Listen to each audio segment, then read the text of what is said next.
Om Sam Saraswati Namaha. Namaste. Namaste.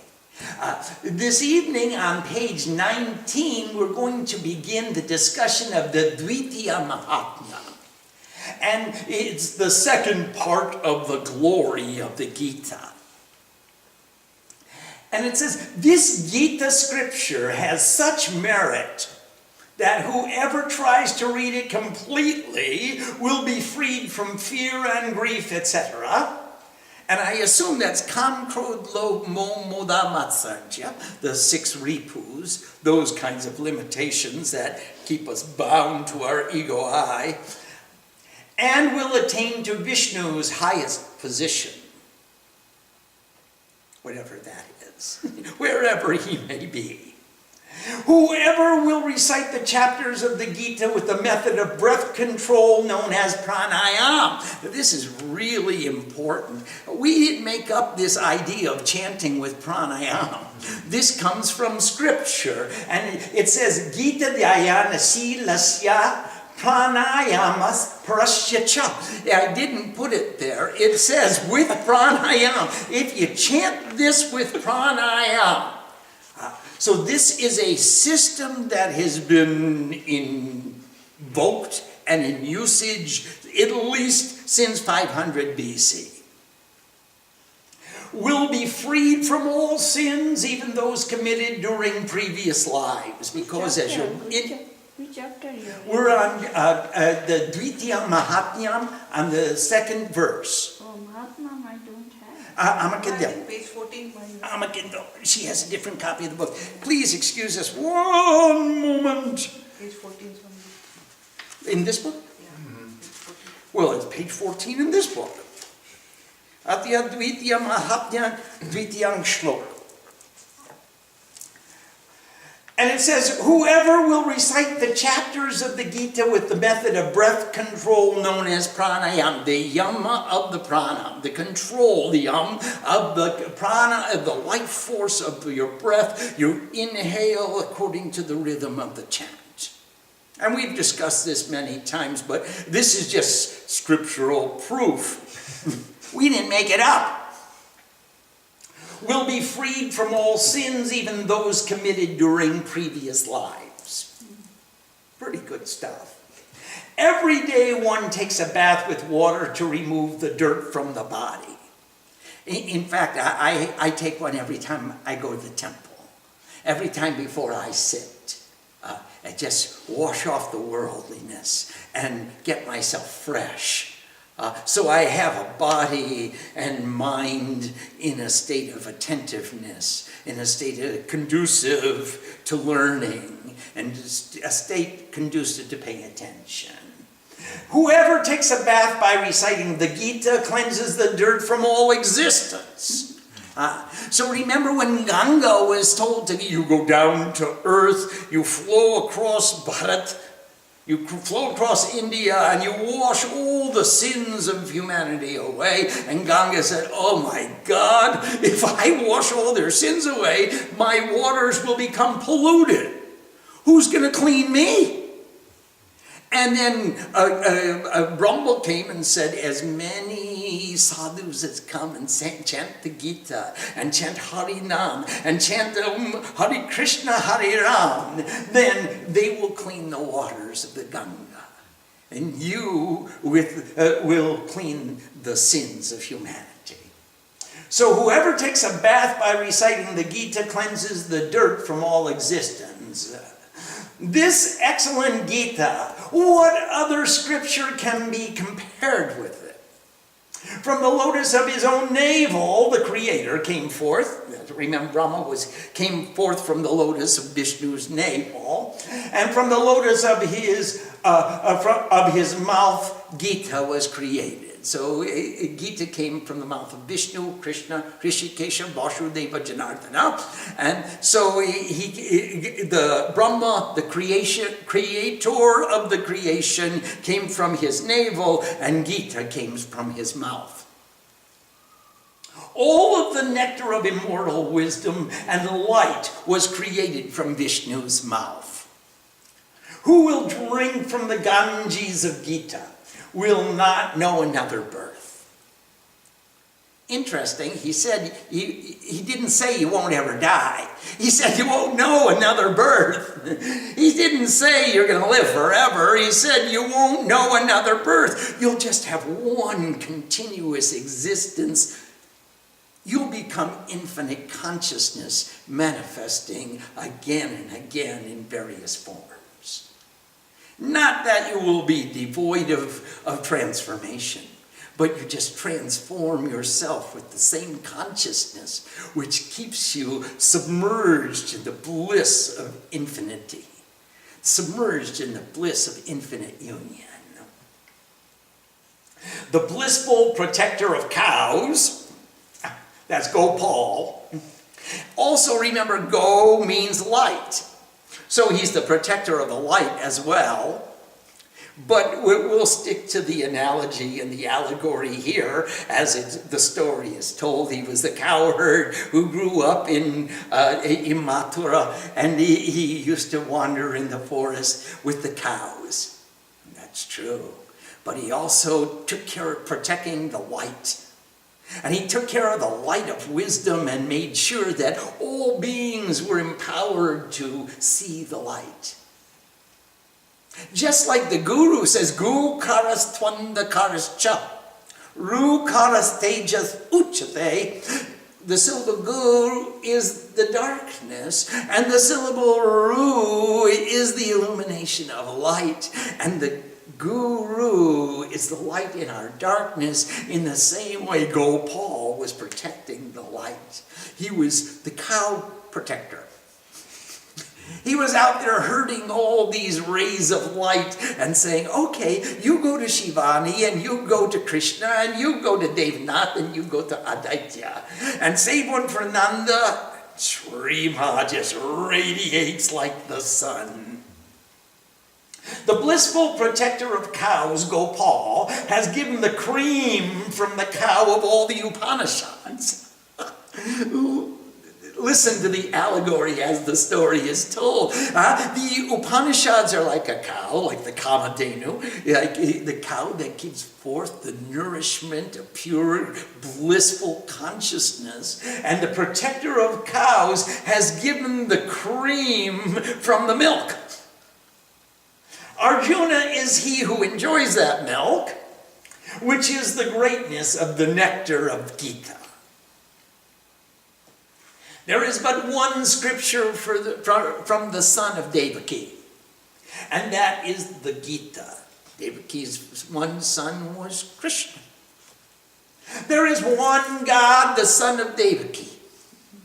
He is one, his mantras are many, many are his various names, perform the service of the one God.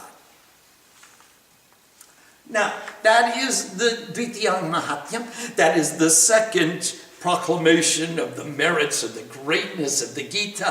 What do we hope to achieve? What do we hope to accomplish? What is our goal? What is our lakshya? What is the wealth that we can find within this Gita? How do we go about extricating the cream from the milk of the Upanishads?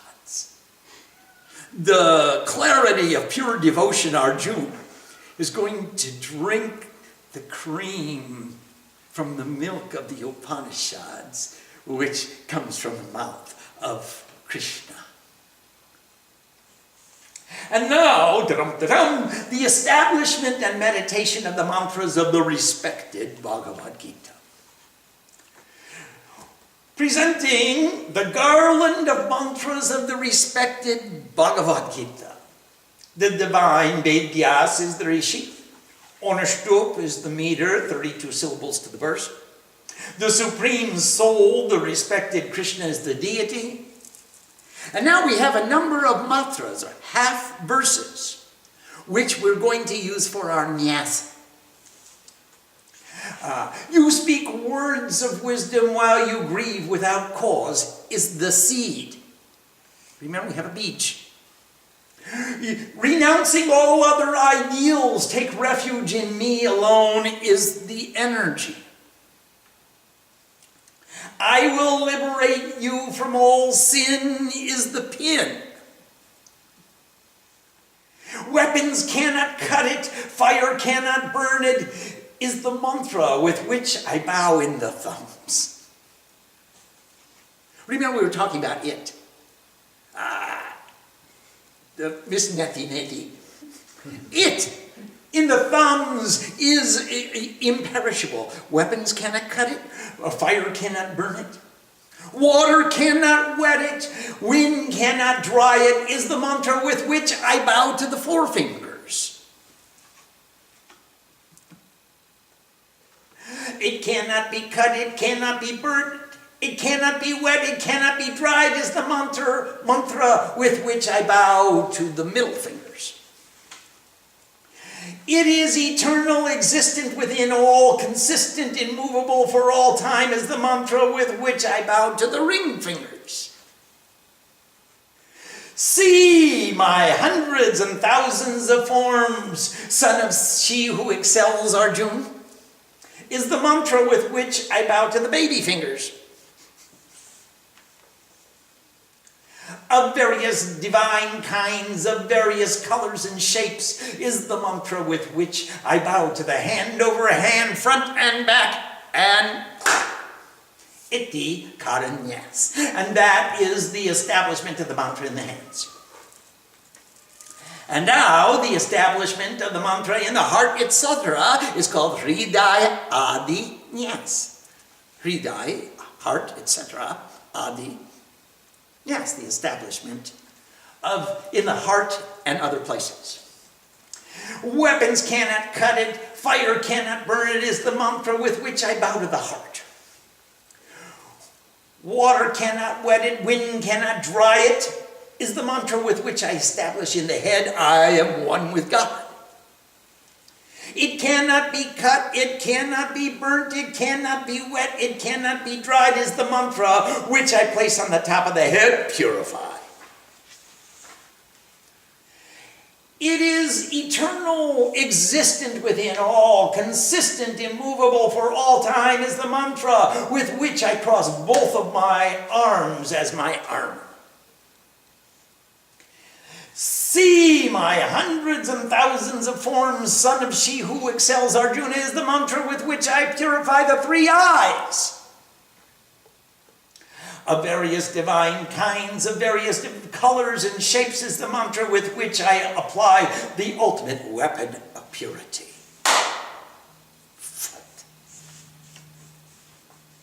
Who made that? Actually, it is part of the Bhini Yoga, which we're just going to read right now. The Karana Vinyas.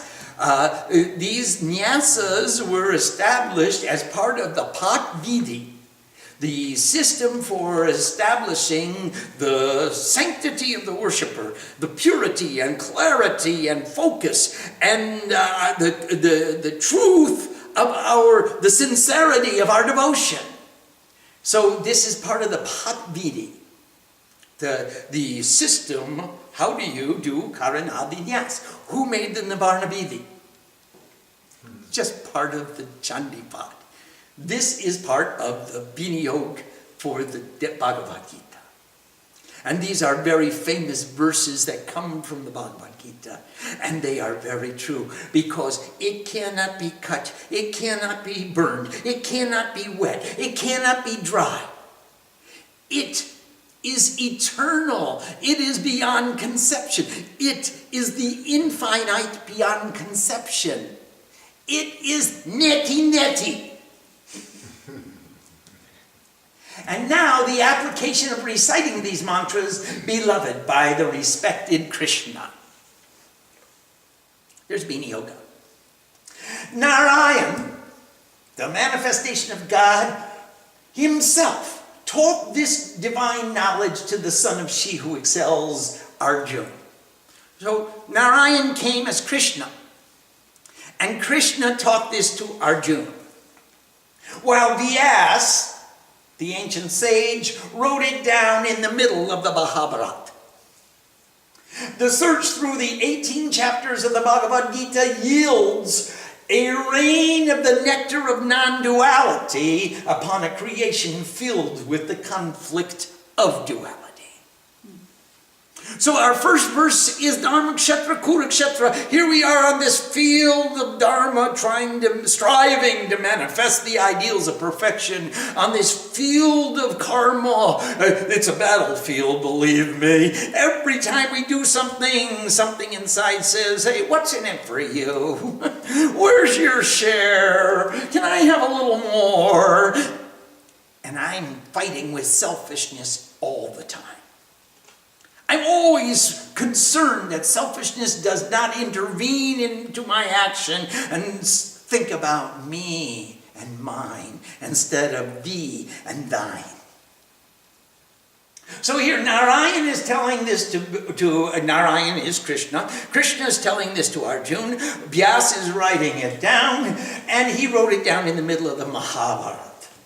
The search through the 18 chapters of the Bhagavad Gita yields a rain of the nectar of non-duality upon a creation filled with the conflict of duality. Every action, there's an equal and opposite reaction. Hence, there's conflict, there's confrontation. Every time you've got duality, you have some kind of strife. Actually, all movement produces friction. All friction produces heat. All heat is tap. So the verse from the Rig Veda says, Tapasya devo devato argo ayam taposi sharvam pratishtitam tasmat tapa sreshta. From tapasya, all the gods became gods.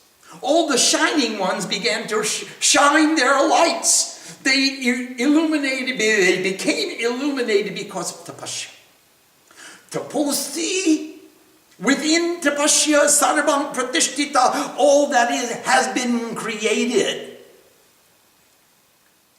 And therefore, tasmat, tapa, do your tapasya. Shreshta, realize the ultimate. Everything, every movement, every vibration is producing heat. Everything is tapasya if we have the vision with which to see. Otherwise, it's just warm in here. It's just hot. So we are watching this tapasya. This tapasya, all vibrations produce sound. All sound is generated from tapasya. Every vibration of the universe is tapas. If we have the clarity to understand how that tapas is consciously guided towards our objective, towards our laksh, towards the fulfillment of our sankalpa, then we are tapasaks or tapaswini. We are the sadhus who perform the guided, motivated activities which bring us to the generation of purity and clarity, the heat which purifies. I bow down to Vyas of great intelligence. Actually, Vyas literally translates as author of 1,000 verses. And so there is a tradition of Vyasas. It's not just one guy who divided the 4 Vedas and wrote down the 18 Puranas and then started to write the Mahabharata and the Devi Bhagavatam and all the other scriptures. And they were all written by the author of 1,000 verses. In fact, the Mahabharata has 100,000 verses. So anybody who wrote more than 1,000 is called Vyas. And even little old me, I used to sit in a temple and I would chant the Bhagavat, and people would come up and say, Vyasji, namaste, here's a rupee for your dakshina. They would even call me, even if I recited 1,000 verses, I became a Vyas. So I bow to Vyas. Here we're talking about Veda Vyas, which is another tradition. All the Vyasas are part of Veda Vyas, the author of 1,000 verses which communicate the wisdom of non-duality, the wisdom of the Vedas. I bow down to Vyas of great intelligence, who has eyes like the flowers of the lotus plant, by whom the oil has been supplied with which to illuminate the light of wisdom. So here you got this lamp, and we fill it with oil. Vyas comes along, puts the oil in there so that you can put a wick in there, set it on fire, and then you've got a light. The light, illuminate the light of wisdom in the land where the light of wisdom always shines in Bharat. In Bharatvarsh, in the land of the 7 rivers. There's Ganga, Jamuna, Cheva, Godavari, Saraswati, Narmade, Sindhu, Kaveri. These waters, these are the rivers, the Ida and the Pingala and the 5 senses, the land of the 7 rivers, the Bharatvarsh, where the land where the light of wisdom always shines. I bow down to Krishna, the symbol of wisdom, who has given forth the nectar of the Gita for the pleasure of those who travel in the worlds in search of knowledge. He is God, the son of Vasudeva, who killed Kamsa and Chanur. Lord Krishna, the Guru of the world, the supreme delight of Devaki. This is really fun. Bhishma and Drona, they're the 2 gurus of both the Pandavas and the Kauravas. That means the Duryodhans, the sons of the Asuras, and the gods, or the divine ones, the Pandavas, the forces of clarity and the forces of darkness. Now, Bhishma and Drona are the 2 gurus, and they are the banks of the river. Jayadratha is its water. He was one of the generals in the army of Duryodhana. Gandhari's sons are protecting the waters. That's Duryodhana and all of his other brothers. They are protecting the waters. And Shalya is a crocodile.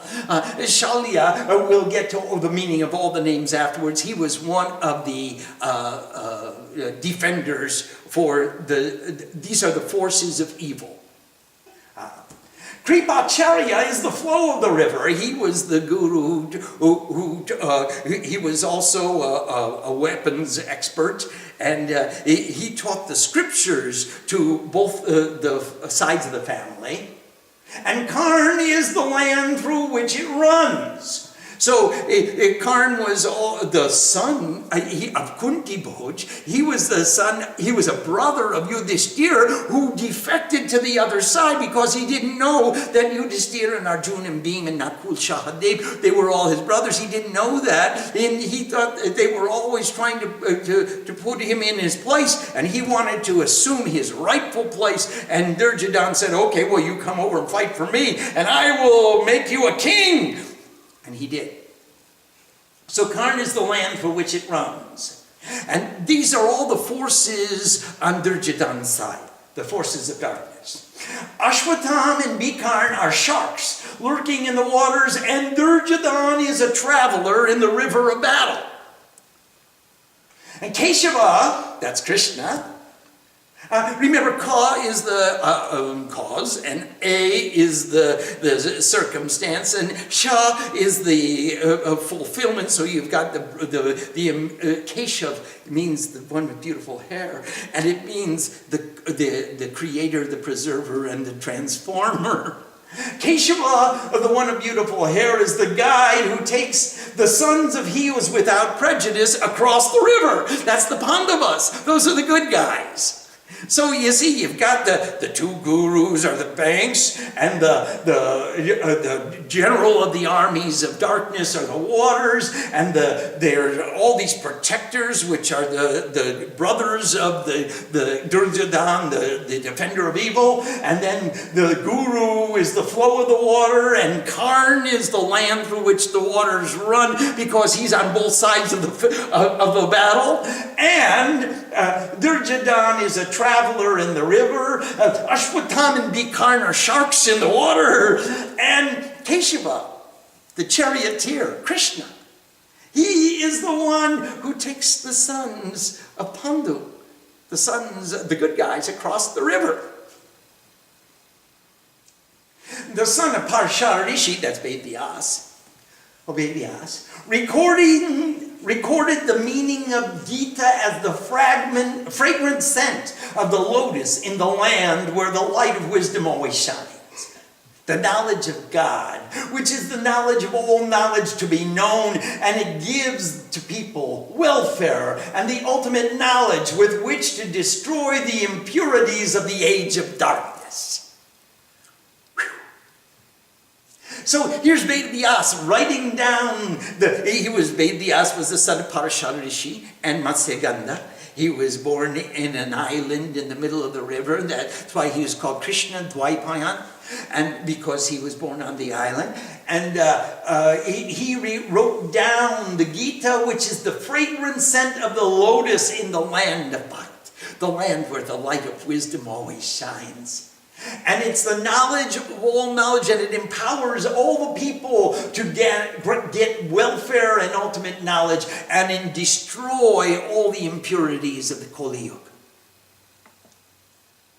I love the sweet one of supreme bliss, by whose grace those of diminished capacity are capable to cross. That was a nice thing he did, Madhava. The sweet one.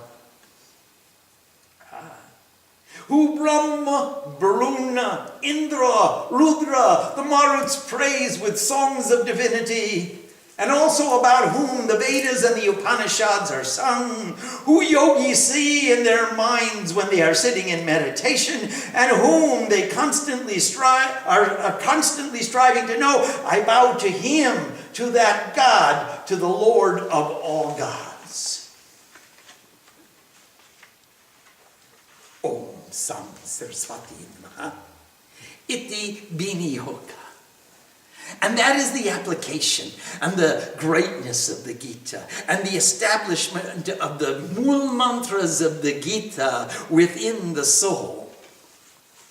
All of the Mool mantras of the Gita actually become one, united in the one Mool mantra of the Gita, just as the Navarna mantra is the Mool mantra of the Chandi. So, Om Namo Bhagavate Vasudevaya. Om Namo Bhagavate Vasudevaya. It's the 12-lettered mantra of Vishnu. And that is the Mool mantra, which all these other mantras of the Nyaysas come into this one mantra, the 12-lettered mantra of Narayan. Let's see if there are any questions, please. Yes, please. What is the meaning of Vasudeva? Vasudeva has various meanings. Vasu means wealth. And Dev means illuminator, God, or he who illuminates the wealth. Vashu means to establish. Vash, cardinal. So I bow to the Lord who is established or who establishes others. And they are the finders of the wealth, the Vashus. So they are those who are established in wealth and found the wealth and live in wealth and that wealth of realization, and they are illuminated by the wealth of being established in illumination. In that divine illumination, they are Vasudevaya. So we have to control our own selves, Vashkana, like Vashikaran. And we have Vash to be established, and Vash as the wealth. So we have controlled ourselves to be established in the illumination of the true wealth is Vasudevaya. Dev, of course, is the illuminated one. And Devaya to Vasudeva. And he is a name of Vishnu, a name of Krishna. Vishnu, Krishna, Hrishikesha, Vasudeva, Janardana. It's in the Chandi. Absolutely. And so he's called Vasudeva. And Narayan is the the eyes who perceives all of humanity. Nar. So Narayan is he who perceives all of humanity, or he perceives through the eyes of all of humanity, or he is the Purush. He is the individual consciousness, the seer, the Jiva Atma, which is Bhakti Rup. He is manifested in every form of the creation. So Narayan is the Jivatma who is one with the Paramatma. Other questions, please. We have a question from Vivekananda. Yes, Vivek. Namaste. Namaste, Sadhanama. If someone is asking us to explain the beauty of the Gita or any other scripture like the Chandi, and although we feel its bliss beginning to well up within us, we feel that our explanation will not do it justice. Should we keep quiet? What should we do? Oh, you're getting on the nitty team. No fair. No, don't keep quiet. Sing the praise of God. Sing about your love. I can sing about my love until the cows come home. He's singing his name. He's singing your name. Vivek Ananda, the bliss of discrimination. Yeah, you try. You know you can't do it justice, and ultimately it's going to come to something that other people will not understand. But you open your heart and let your love flow, and you tell about the inspiration you received. Tell about the changes that occurred in your life through this study. Tell about what happened to you and your wife through the evolution of your practices. Tell about the manifestation of divinity in your life and how you found new goals and new ways of making them manifest. Just because of the inspiration that came from the study of Scripture. Your life changed. Instead of being out at the disco or looking for a happy hour, you're sitting in front of a computer screen listening to a roaring Swami rap on the top of a mountaintop. Yes, please. Swamiji, so we read all these beautiful philosophies like weapon cannot cut it, cannot be dried, etc., etc. Yes. That's one thing. But how do we apply that to our daily, day-to-day problems we face? With whom do you identify? Do you identify with poor me? I am burdened by all of these obligations and responsibilities, and I have so much to do. I'm so important. Or do you say, it is within me? That divine, undefinable it is within me, and it's eternal, and weapons cannot cut it, and fire cannot burn it, and water cannot wet it, nor can it be dried. And look, I get to perceive all of my interaction from that point of view. Now, choose. This is a conscious decision which we make. It's your choice. If you want to say, poor me, look at that Swami, won't get off my case. We've got so much to do and he gives me more. He stays up all night long sending me emails. And he keeps putting more on my plate. That guy drives a dump truck. Or do you say, wow, I perceive all of this through the eyes of that divine, undefinable, supreme divinity, which even the Bhagavad Gita has to call it. Because it's so it, that it is neti. It's not this and it's not that. What can you call it? I just did. It. Yes, please. We have a question from Ramya. Namaste, Rami Mami. Namaste, Srini Baba. In the establishment of the seed, it says, you speak words of wisdom while you grieve without cause, is the seed. Yes. In Chandi, in chapter 1, Surat says that even with knowledge, in the manner of the ignorant, I feel pain. Should we understand the circumstances of the mind in both scriptures to be the same? Yes. Definitely they are both the same, Rami, and you know what? It's the same. I am like, he and I are like fools without the capacity of discrimination. Even though we know it. We are incapable of defining it. And we continually come to this place in the mind where the mind stops, and we are like fools without discrimination. It cannot be understood intellectually. You must take that leap of faith ultimately and submerge yourself in it. So Chandi and Gita are very similar in this regard, in many, many aspects, Rami. They are taking us. Chandi is the path, and Gita is the definition. It says, Gita will tell us again and again, be so full of devotion that you can't think of anything else. Now, Nanda's going to ask me, how do you do that? She's going to say, how do you do that? Practically. And I'm going to say, sit down and read the Chandi. Stay where you are until it's finished. Chant it with pranayam. Remember we have the verse? Chant it with pranayam. Inhale the verses, exhale the verses, understand the meaning, watch as all your asuras, all the duality meets its demise at the hand of the Divine Mother. And then you will understand it.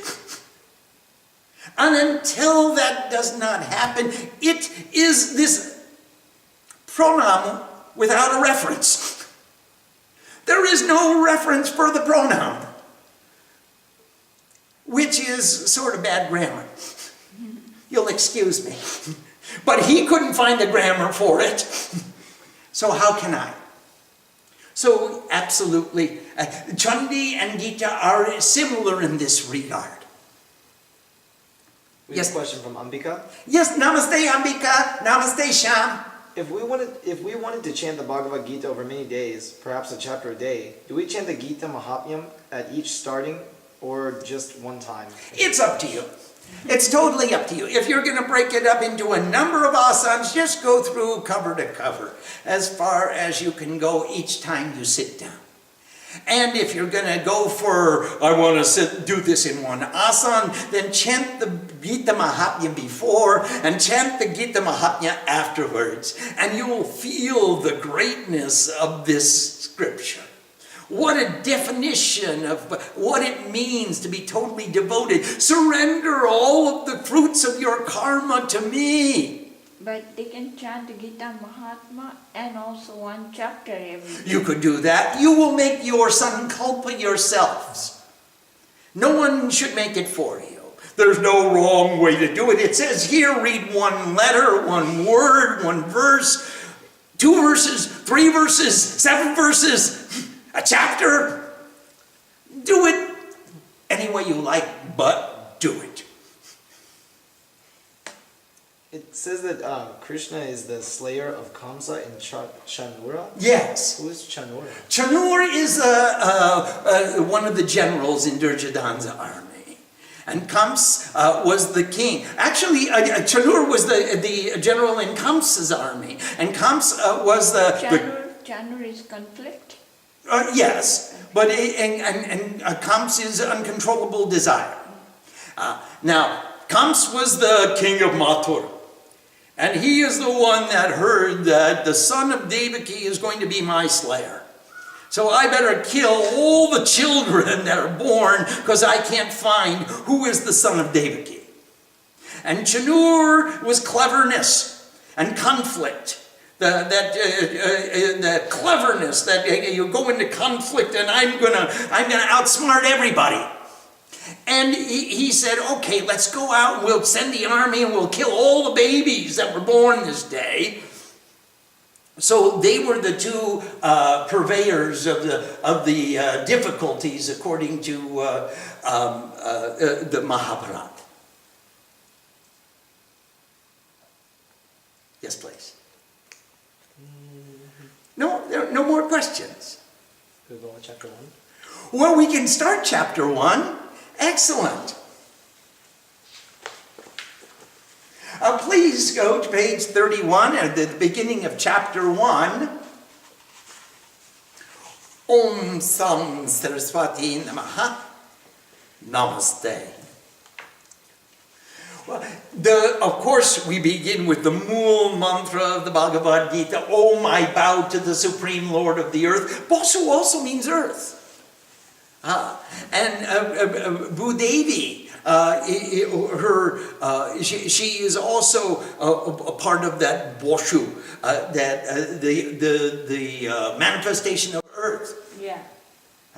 So we have another meaning for Boshu, and he is the Supreme Lord of the earth, Bhagavate, and now Atha Shri, the respected Mad Bhagavad Gita. And blind ambition said, "In the battle to manifest the ideal of perfection, in the battlefield of action in all behavior, where my own children and sons of he who is without prejudice gathered with the desire to fight, what transpired, O you who are victorious over all?" So Sanjay, as he was victorious over all, he's been blessed, as it may be, with the capacity to watch the battle and narrate this scene to Dhritarashtra, the blind king, the blind ambition, and his own sons, the sons of blind ambition, were going to fight with the sons of his brother, who is without prejudice. And so he says, "Okay, tell me what happened." And he who is victorious over all is narrating the story to blind ambition, and he says, "Seeing the battle formation of the forces of those without prejudice, the supreme leader, the defender of evil, approached the great teacher who injures his foes with weapons and spoke these words." So he went to his general, the defender of evil, went to the general who injures his foes with weapons, and he was also the guru to both sides. And he taught both of the sides how to use weapons. And the defender of evil said, "O great teacher, look at the battle formation of the mighty forces of those without prejudice, deployed by the son of he who stands like a wooden pillar, whose name is who attacks impurity, and by your own disciples with excellent contemplation." So he's saying, look at all those sons of the opposing forces. Look at all the boys on the battlefield, all those guys that are opposing us. They are deployed by who attacks impurity. And here I am, the defender of evil. And look at our forces, the forces supporting evil. Just about to do battle with the forces of those who are without prejudice, who are led by who attacks impurity. Your own disciples with excellent contemplation. There are heroic warriors, equal to who knows no fear and the clarity of pure devotion, who wield mighty bows. Defender of the wealth, another name of whose nature is truth, and brilliantly shining, and he who stands like a wooden pillar, great warriors. So he's calling out the names of the generals in the opposing forces. Here I am, the defender of evil, and there they are, the continuity of light and defender of the wealth, and brilliantly shining great warriors. And those forces of purity think they're going to overcome the defender of evil. Bah, humbug. Continuity of light and one tone in chanting, and of the king of manifested light are heroic warriors, who has complete victory, who enjoys taking away the deficiency of others like Shrima, and the son of unselfishness are the best of men. These are the opposing generals. Who conquers the mind and who is not overcome, and who an excellent ability are mighty heroes. The son of the excellent of excellence, whose name is, whose mind is directed. He's totally focused. The sons of the enemy of offenders. That's us. We're the offenders and they're the enemy of offenders. All are great warriors. Know also the principles on our side, O excellent among the twice-born. For your knowledge, I declare to you the leaders of my army. Yourself, first and foremost. And who rules fear, and who thinks himself the doer, and who does and gets, are always victorious in battle. Who has the obstinacy of a horse, who is deaf to evil, and the son of the ambassador of the nectar of devotion. And there are many other heroic warriors who will risk their lives for me, wielding various weapons, all well versed in the skills of battle. Invincible is this force of ours, protected by who rules fear, while their force is protected by who knows no fear, will be easy to defeat. In whatever situation or whatever your position, who rules fear must definitely always be protected.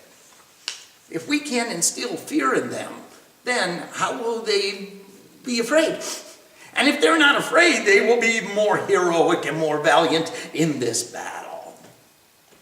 The elder of the Kuru family, the celebrated great-grandfather, that's Bhishma, who rules fear, blew on his conch shell to make it sound loudly like a lion's roar, filling him, the defender of evil, with delight.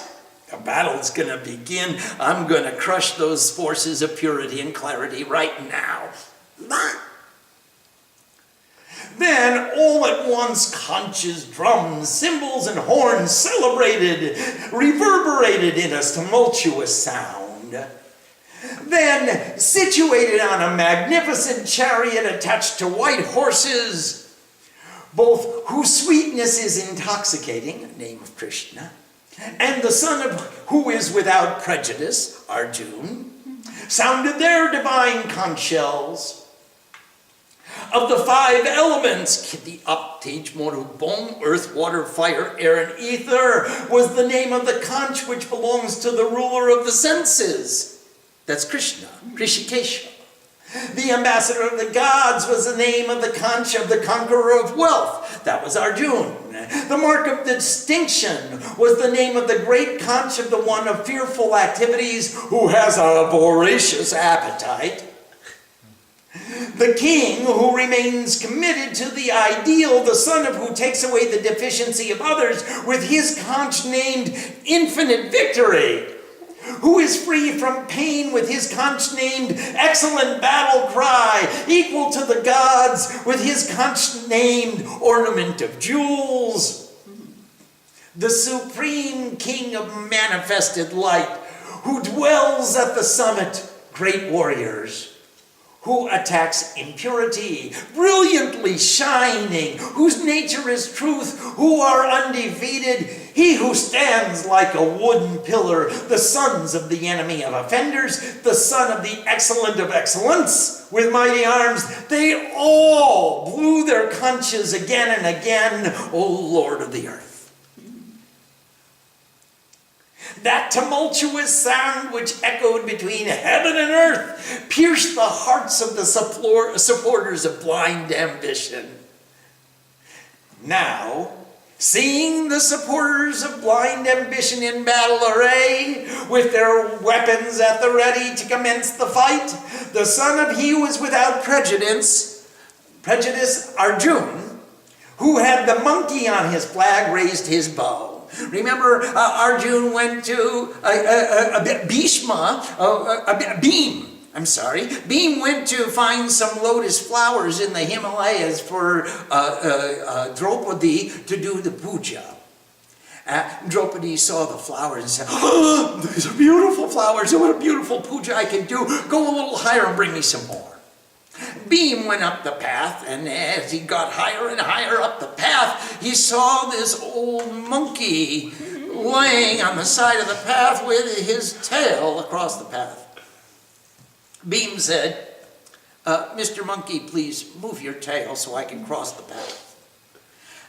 And the monkey said, you please excuse me, I'm old and I'm tired and I've had quite a day. And if it bothers you, you move it yourself. Beam said, wait a minute. You know who I am? I have the strength of 10 elephants. The monkey said, well, then it shouldn't be a problem for you. Pick up the tail and move it. Beam said, don't insult me. I am the son of he who is without prejudice. I am one of the Pandava sons. And the monkey said, well, I've been fighting in battles all my life. And I'm an old monkey. And I climbed all the way up here so I wouldn't be disturbed. And I'm weak and I'm tired. And if the tail is bothering you, you pick it up and move it yourself. Beam said, all right, Mr. Monkey. And he got up and picked up that tail and he started to pull and pull and pull and he couldn't raise the tail. And then he said, Mr. Monkey, you're not an ordinary monkey. Who in the world doesn't know that monkey whose name removes all difficulties? Jai Hanuman! Jai Hanuman! Jai Jai Hanuman! So he said, hey, you show me your real form because you're not an ordinary monkey. Your name must be something special. And Hanuman took his own form and said, Beam, I'm giving you a blessing. First of all, give up your ego. First thing, just because I look like I'm old and decrepit and weak, don't think that you can enforce your will on other people or other beings, because you are a defender of the Dharma. You are not the king or the ruler of the Dharma. You are the defender of the Dharma. So please be respectful to all. And then Beam apologized and said, please, Hanuman, you please come and join our battle. And Hanuman said, you know, I've spent a whole yuga, the Treta Yuga, I was fighting for Ram. And I came up here to be quiet and take some rest. And now you're asking me to join in the Dwapara Yuga. I have to go back to the battlefield. It's not appropriate. I'll tell you what I will do. I will sit on Arjuna's flag. And I will give blessings to all the forces of light. The forces of the sons who are without prejudice. And so that's how he who had a monkey on his flag raised his bow. Hanuman joined the battle from Arjuna's flag.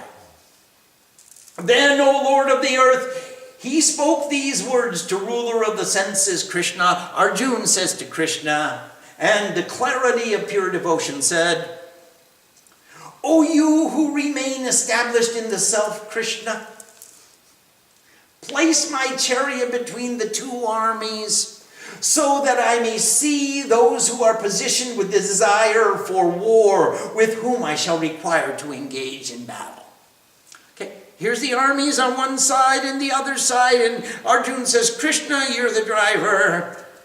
Put the chariot in the middle so I can look at both sides of the battle, both the armies, so that I may see those who are positioned with the desire for war, with whom I shall require to engage in battle.